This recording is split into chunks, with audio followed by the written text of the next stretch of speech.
की माँ नहीं, मैं किसी का बाप नहीं, मैं किसी का मालिक नहीं, सबके मालिक भगवान है, मैं तो केवल एक छोटा सा नौकर हूँ भगवान।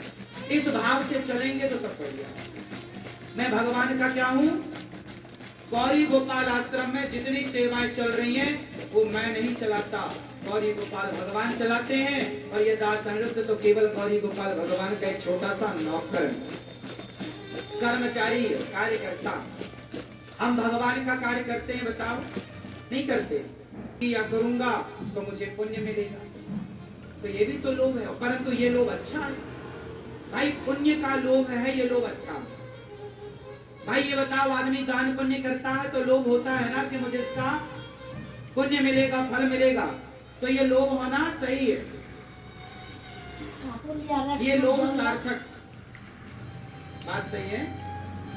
तो आप लोग भी अपनी बेटी बेटों के नाम से एक दिन का अन्नदान किया करो। और सुनो, पुण्य कमाने का आप भी लोभ करना, आप भी पुण्य का लोभ करो कि हम और पुण्य करें, हम और पुण्य करें, हम और भोजन कराएं, हम और अन्य क्षेत्र बंटवाएं, हम और संतों की भक्तों की सेवा का लोभ करो। किसी भूखे को रोटी खिलाने का लोभ रखो। हे भगवान, मैं ज्यादा लोभी बनूं, ताकि ज्यादा इतना सामर्थ्य बनाओ हे प्रभु कि मैं आज हजारों की सेवा करूं तो कल लाखों की सेवा करने की सामर्थ्य आप दें। लाखों की सेवा करने का लोभ मुझे होना चाहिए कि नहीं? बताओ, सेवा का लोभ होना सही है कि गलत है? तो मैं करता हूं लोभ, मुझे कोई ऐतराज नहीं इस बात से। मैं कोई त्यागी महापुरुष थोड़ी हूं। गौरी गोपाल आश्रम में अन्न क्षेत्र बंटता है। कल प्रश्नोत्तर, मैंने प्रसाद पाया रसोई में बैठकर, मुझे बड़ा सुख मिला, शांति मिली। उसने कहा कि जब मुझे खाने में, यहाँ सब देखने में इतना सुख मिला, तो आपको कितना सुख मिलता होगा। बन गया, मैं भगवान को उत्तर देने के लायक बन गया। कौन सा उत्तर देने के लायक?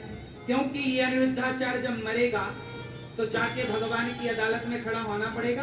आप लोग भी मरोगे ना तो ईश्वर की अदालत में खड़ा होना पड़ता है सबको, ये नियम है। फिर ईश्वर पूछते हैं, चल तुझे मैंने 75 साल के लिए भेजा, 100 साल के लिए भेजा, 50 साल के लिए भेजा, चल हिसाब ला, क्या किया? हिसाब मांगा जाएगा आप लोगों से, क्या हिसाब दोगे? तो मैंने कहा कि मुझे इस बात की बड़ी तसल्ली है कि जब भगवान अनिरुद्धाचार्य से हिसाब मांगेंगे तो ये दास हिसाब देगा, प्रभु आपने जितना समय दिया, हर दिन हर क्षण ये दास ने केवल आपकी और आपके भक्तों की सेवा की है। देख जाता, एक भी मिनट व्यर्थ नहीं जाता। सेवा जारी है, अभिमान में क्षेत्र चल रहा है, 2 पैसे भीख मांग कर समाज की सेवा करिए। मैं कह पाऊंगा भगवान से कि मैंने चोरी नहीं की। सुनो, मैं आपके घर चोरी नहीं करता, ना आपके जेब में हाथ डाल के निकालता हूं। आपसे कहता हूं कि आओ गौरी गोपाल को देखो, सेवा अच्छी लगे तो करने का मन है करो, नहीं तो नहीं जी आपको इतना दान करना ही पड़ेगा। बताओ, आज तक मैंने किसी को दान करने के लिए फोर्स किया? फिर आपका मन, देने वाले को भगवान ना देते हैं। गौरी गोपाल आश्रम में गुरुकुल है, तो ये कोई पुण्य का काम तो नहीं, पाप ही है। ऐसे पाप से बचना चाहिए। कल को आपका बेटा आएगा, आपकी बहू आएगी, वो आपको निकाले, कैसा लगेगा? इसलिए ये सब अपने को देखना चाहिए। अब सोचिए, ये माँ है, 2 बेटे हैं, पर बेटा बहू सेवा करने को तैयार नहीं है, और ये दास अनिरुद्ध माँ की सेवा कर रहा है।